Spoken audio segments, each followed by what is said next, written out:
भाते अलरुआ समधि राजा दुलरुआ समधि राजा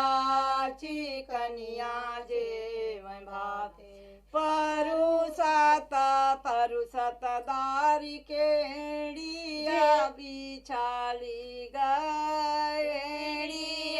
बिछली गनक बेसराया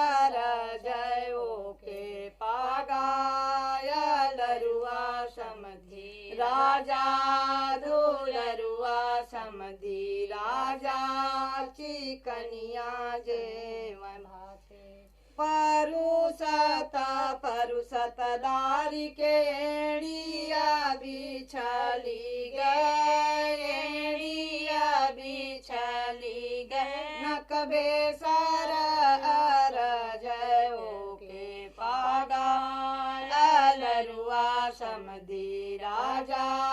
दुलरुआ समधि राजा चिकनिया जेव भाते बरबाई समाधि समाधि दशरथ जी परुसत का दुलारी अलरुआ समधि राजा दुलरुआ समधि राजा चिकनिया जेव भाते कारी कारी पोतमो तिम लागे गजरा ऊपर लाल छवाए होयल बेलो संधिना बाबू चौकीला कहवा जाए कारी कारी पोतमो तिम लागे गजरा ऊपर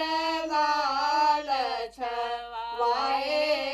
होयल बेलो समधिना बाबू चौकीला कहवा